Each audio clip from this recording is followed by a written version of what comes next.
بسم الله الرحمن الرحيم. ألف لام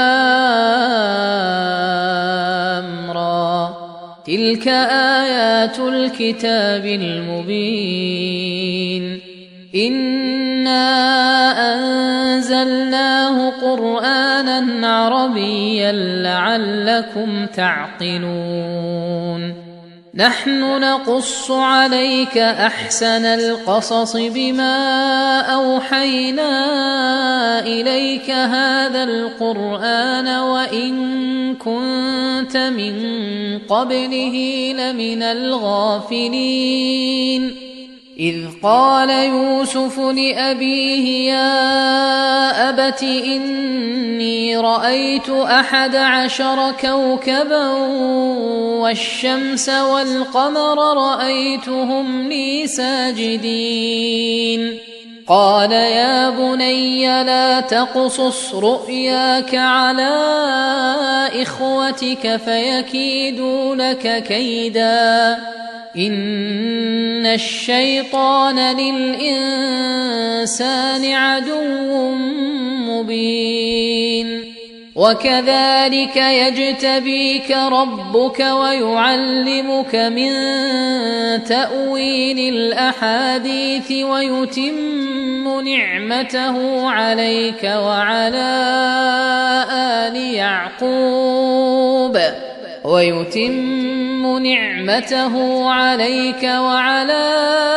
آل يعقوب كما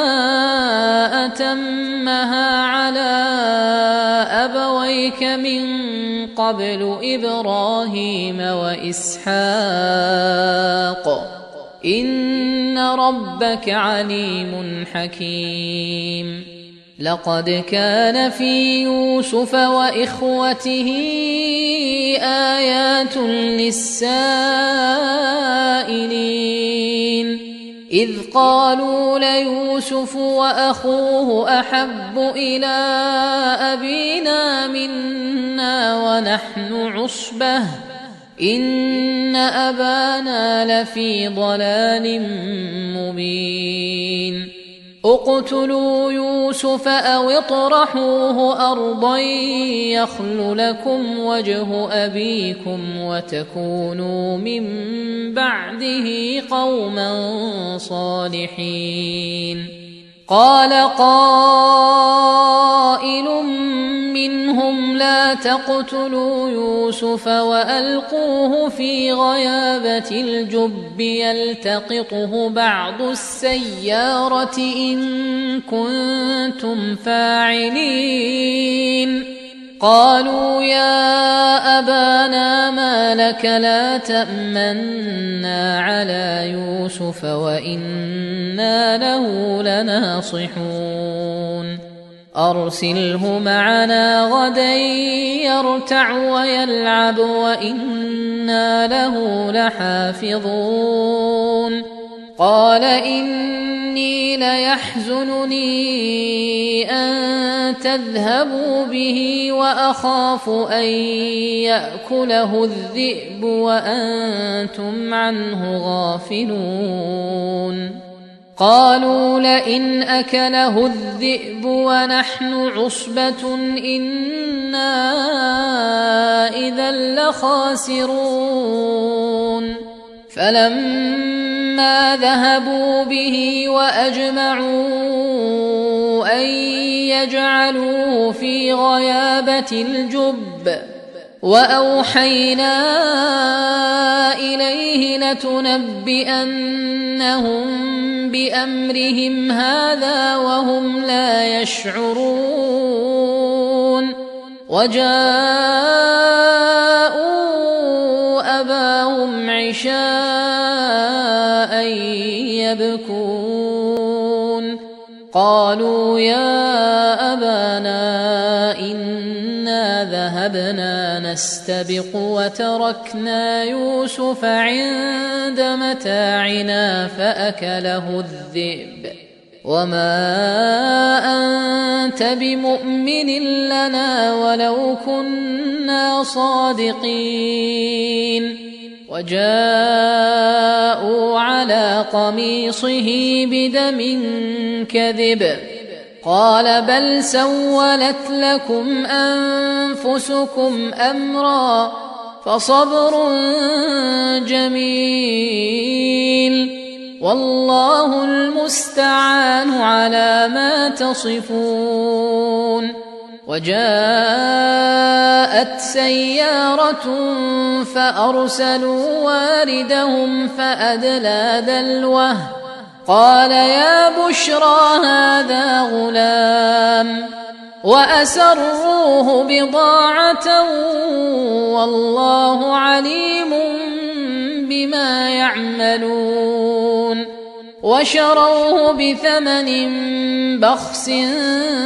دراهم معدودة وكانوا فيه من الزاهدين. وقال الذي اشتراه من مصر لامرأته أكرمي مثواه عسى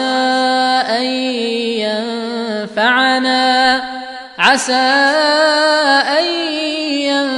ينفعنا أو نتخذه ولدا وكذلك مكنا ليوسف في الأرض ولنعلمه من تأويل الأحاديث والله غالب على أمره ولكن أكثر الناس لا يعلمون. ولما بلغ أشده آتيناه حكما وعلما وكذلك نجزي المحسنين.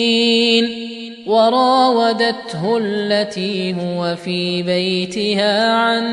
نفسه وغلقت الأبواب وقالت هيت لك قال معاذ الله إنه ربي أحسن مثواي إنه لا يفلح الظالمون. ولقد همت به وهم بها لولا أن رأى برهان ربه كذلك لنصرف عنه السوء والفحشاء إنه من عبادنا المخلصين. واستبق الباب وقدت قميصه من دبر وألف يا سيدها لدى الباب قالت ما جزاء من أراد بأهلك سوءا إلا أن يسجن أو عذاب أليم قال هي راودتني عن نفسي وشهد شاهد من أهلها إن كان قميصه قد من قبل فصدقت وهو من الكاذبين وإن كان قميصه قد من دبر فكذبت وهو من الصادقين. فلما رأى قميصه قد من دبر قال إنه من كيدكن إن كيدكن عظيم. يوسف أعرض عن هذا واستغفري لذنبك إنك كنت من الخاطئين. وقال نسوة في المدينة امرأة العزيز تراود فتاها عن نفسه قد شغفها حبا إنا لنراها في ضلال مبين. فلما سمعت بمكرهن أرسلت إليهن وأعتدت لهن متكئا وأعتدت لهن متكأ وآتت كل واحدة منهن سكينا وقالت اخرج عليهن فلما رأينه أكبرنه وقطعن أيديهن وقلن حاش لله ما هذا بشرا إن هذا إلا ملك كريم. قالت فذلكن الذي لمتنني فيه ولقد راودته عن نفسه فاستعصم ولئن لم يفعل ما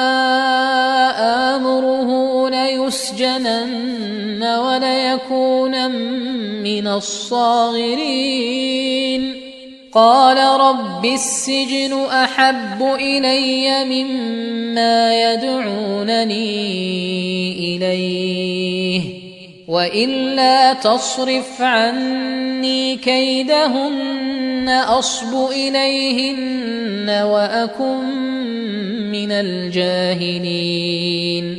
فاستجاب له ربه فصرف عنه كيدهن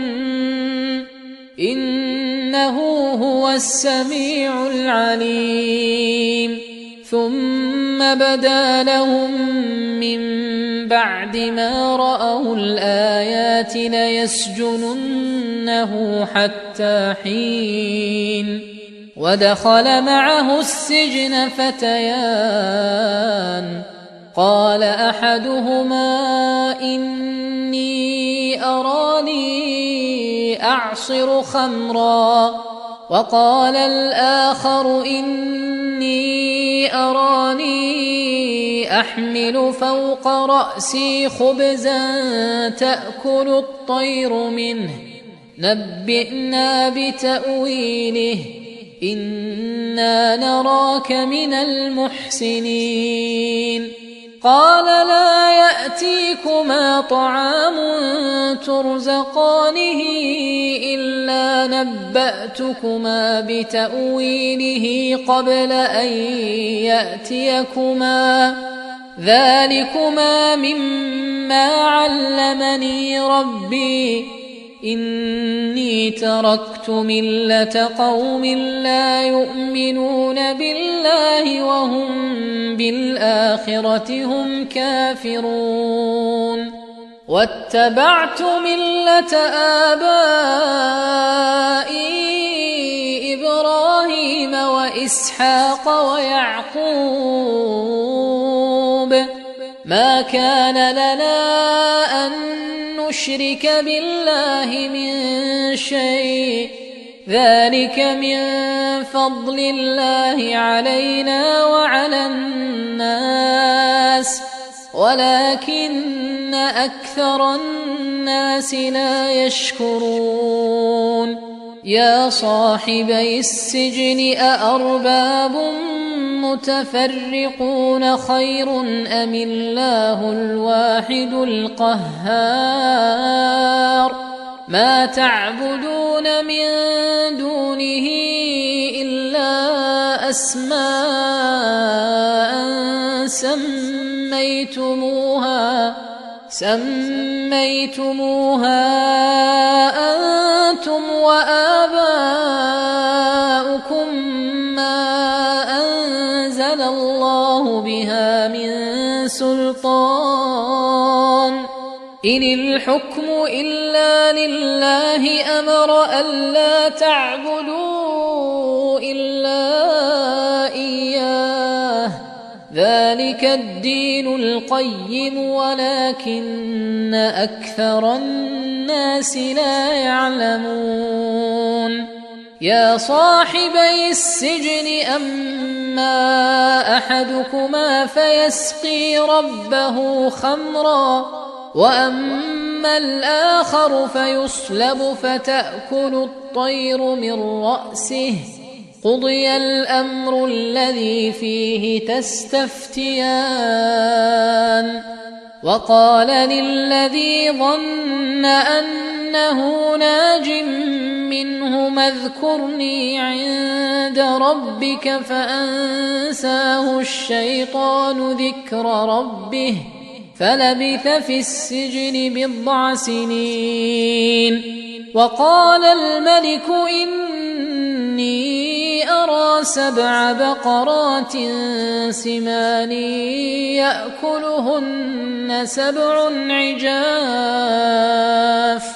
يأكلهن 7 عجاف و7 سنبلات خضر وأخر يابسات. يا أيها الملأ أفتوني في رؤياي إن كنتم للرؤيا تعبرون. قالوا أضغاث أحلام وما نحن بتأويل الأحلام بعالمين. وقال الذي نجا منهما وادكر بعد أمة أنا أنبئكم بتأويله فأرسلون. يوسف أيها الصديق أفتنا في 7 بقرات سمان يأكلهن 7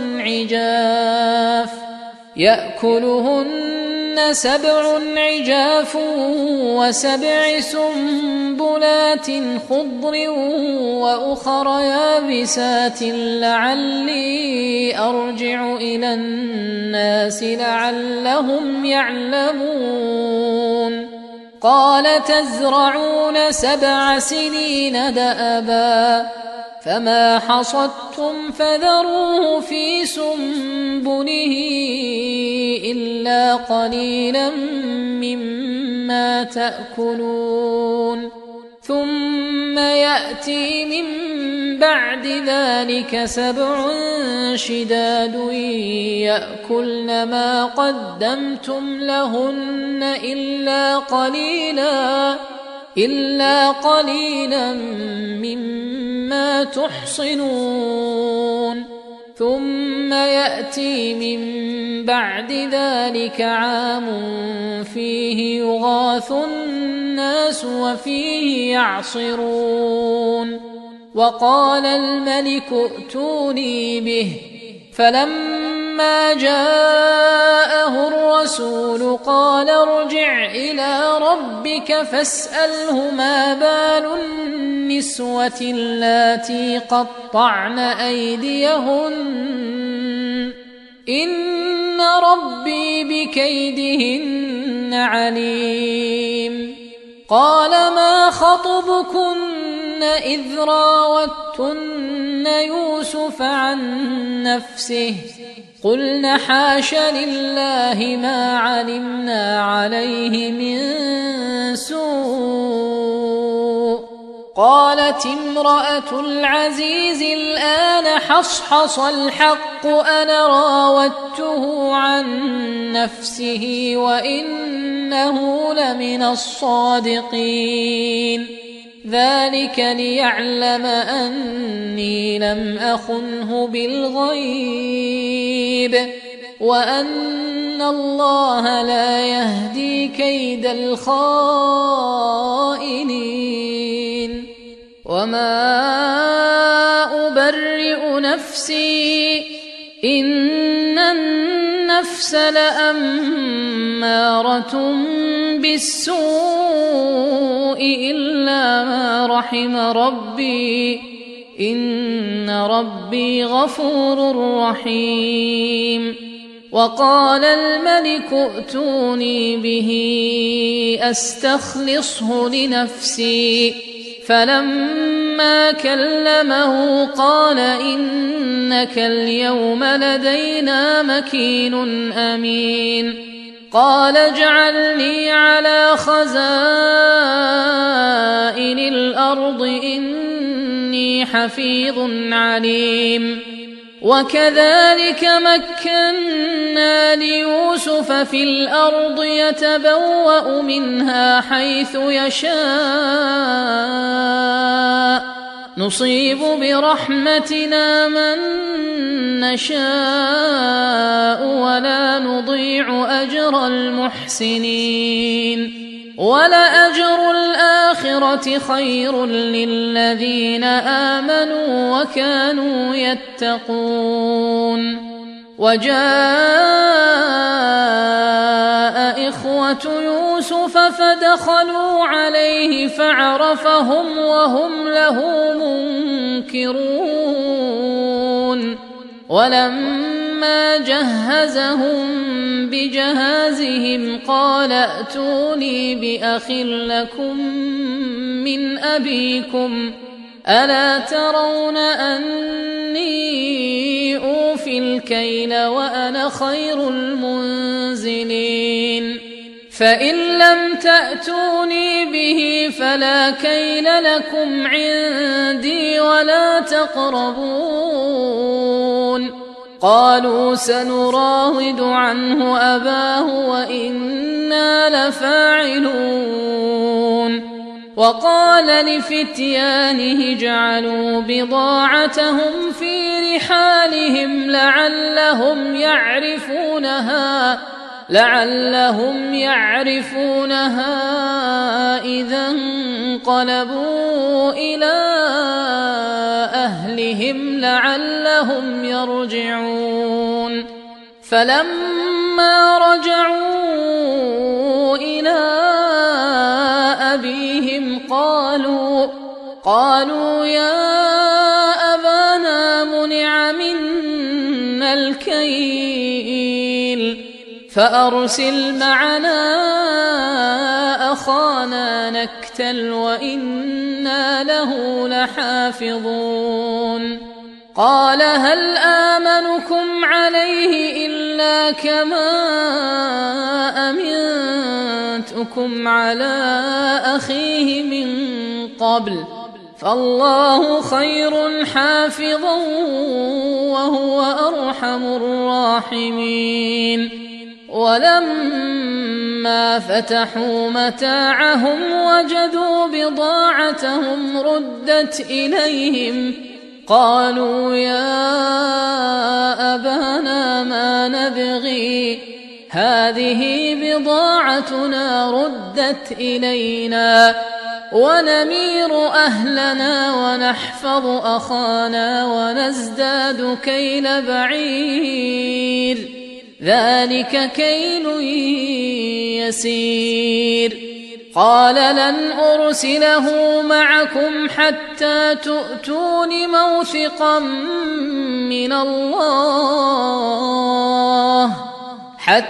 تؤتون موثقا من الله لتأتونني به إلا أن يحاط بكم فلما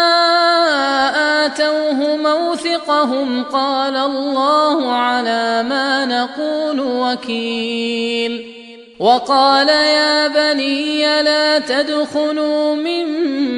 باب واحد وادخلوا من أبواب متفرقة وما أغني عنكم من الله من شيء إن الحكم إلا لله عليه توكلت وعليه فليتوكل المتوكلون ولما دخلوا من حيث أمرهم أبوهم ما كان يغني عنهم من الله من شيء إلا حاجة في نفس يعقوب قضاها وإنه لذو علم لما علمناه ولكن أكثر الناس لا يعلمون ولما دخلوا على يوسف آوى إليه أخاه قال إني أنا أخوك فلا تبتئس بما كانوا يعملون فلما جهزهم بجهازهم جعل السقاية في رحل أخيه ثم أذن مؤذن أيتها العير إنكم لسارقون قالوا وأقبلوا عليهم ماذا تفقدون قالوا نفقد صواع الملك ولمن جاء به حمل بعير وأنا به زعيم قالوا تالله لقد علمتم ما جئنا لنفسد في الأرض وما كنا سارقين قالوا فما جزاؤه إن كنتم كاذبين قالوا جزاؤه من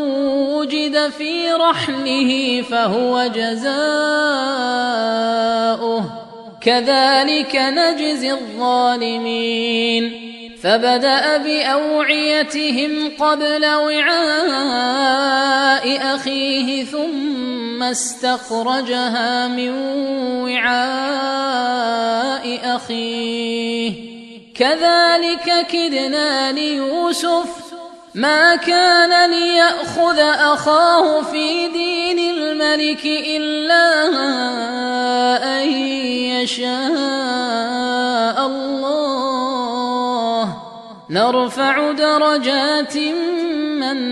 نشاء وفوق كل ذي علم عليم قالوا إن يسرق فقد سرق أخ له من قبل فأسرها يوسف في نفسه ولم يبدها لهم قال أنتم شر مكانا والله أعلم بما تصفون قالوا يا أيها العزيز إن له أبا شيخا كبيرا فخذ أحدنا مكانه إنا نراك من المحسنين قال معاذ الله أن نأخذ إلا من وجدنا متاعنا عنده إنا إذا لظالمون فلما استيئسوا منه خلصوا نجيا قال كبيرهم ألم تعلموا أن أباكم قد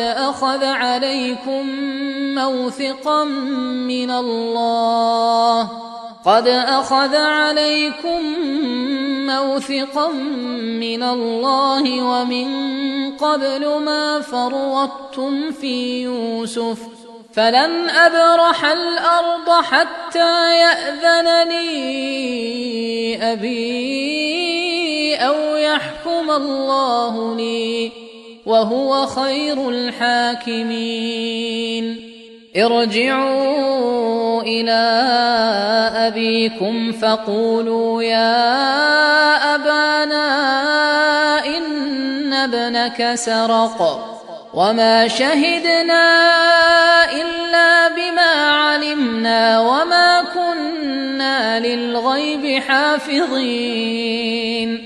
واسأل القرية التي كنا فيها والعير التي أقبلنا فيها وإنا لصادقون قال بل سولت لكم أنفسكم أمرا فصبر جميل عسى الله أن يأتيني بهم جميعا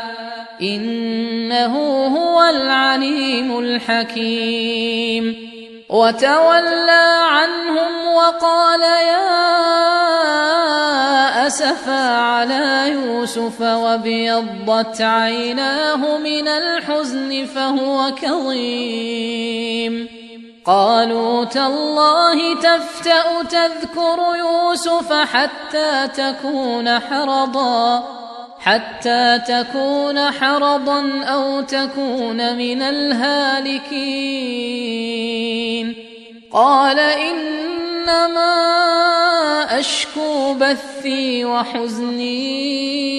إلى الله وأعلم من الله ما لا تعلمون يا بني يذهبوا فتحسسوا من يوسف وأخيه ولا تيأسوا من روح الله إنه لا ييأس من روح الله إلا القوم الكافرون فلما دخلوا عليه قالوا يا أيها العزيز مسنا وأهلنا الضر وجئنا ببضاعة مزجاة فأوف لنا الكيل وتصدق علينا إن الله يجزي المتصدقين قال هل علمتم ما فعلتم بيوسف وأخيه إذ أنتم جاهلون قالوا أئنك لأنت يوسف قال أنا يوسف وهذا أخي قد من الله علينا إنه من يتق ويصبر فإن الله لا يضيع أجر المحسنين قالوا تالله لقد آثرك الله علينا وإن كنا لخاطئين قال لا تثريب عليكم اليوم يغفر الله لكم وهو أرحم الراحمين اذهبوا بقميصي هذا فألقوه على وجه أبي يأت بصيرا وأتوني بأهلكم أجمعين ولما فصلت العير قال أبوهم إني لأجد ريح يوسف لولا أن تفندون قالوا تالله إنك لفي ضلالك القديم فلما أن جاء البشير ألقاه على وجهه فارتد بصيرا قال ألم أقل لكم إني أعلم من الله ما لا تعلمون قالوا يا أبانا استغفر لنا ذنوبنا إنا كنا خاطئين قال سوف أستغفر لكم ربي إنه هو الغفور الرحيم فلما دخلوا على يوسف آوى إليه أبويه وقال ادخلوا مصر إن شاء الله آمنين ورفع أبويه على العرش وخروا له سجدا وقال يا أبت هذا تأويل رؤياي من قبل قد جعلها ربي حقا وقد أحسن بي إذ أخرجني من السجن وجاء بكم من البدو من بعد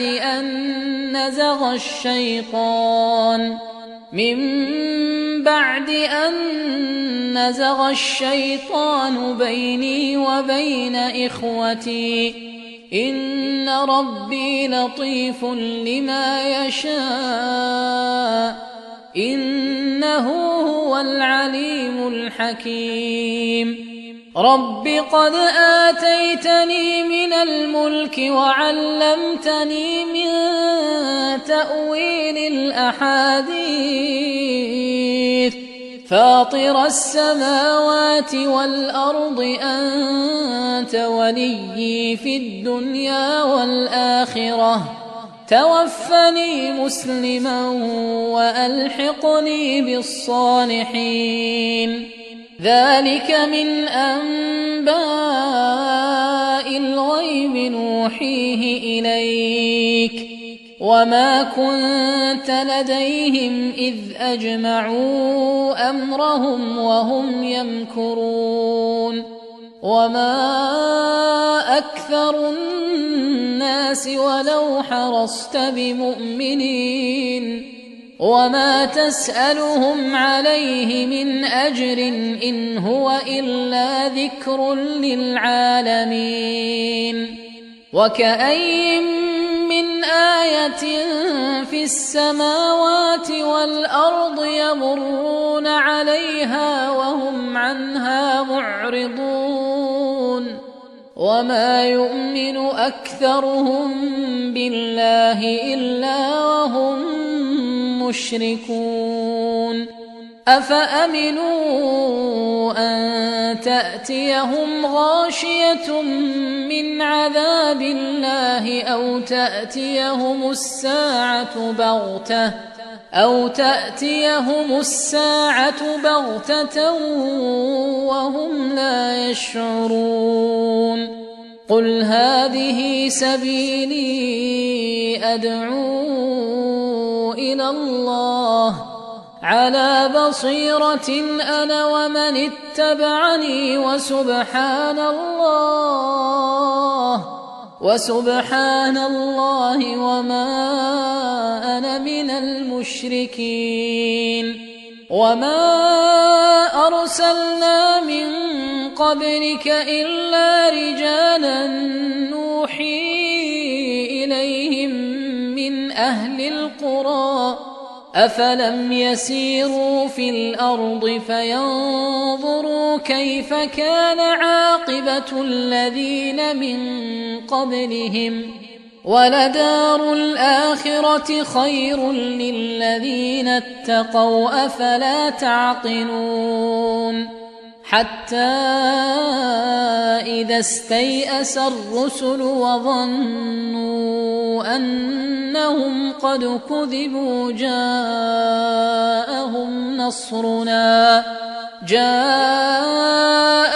نصرنا فنجي من نشاء ولا يرد بأسنا عن القوم المجرمين لقد كان في قصصهم عبرة لأولي الألباب ما كان حديثا يفترى ولكن تصديق الذي بين يديه وتفصيل كل شيء وهدى ورحمة لقوم يؤمنون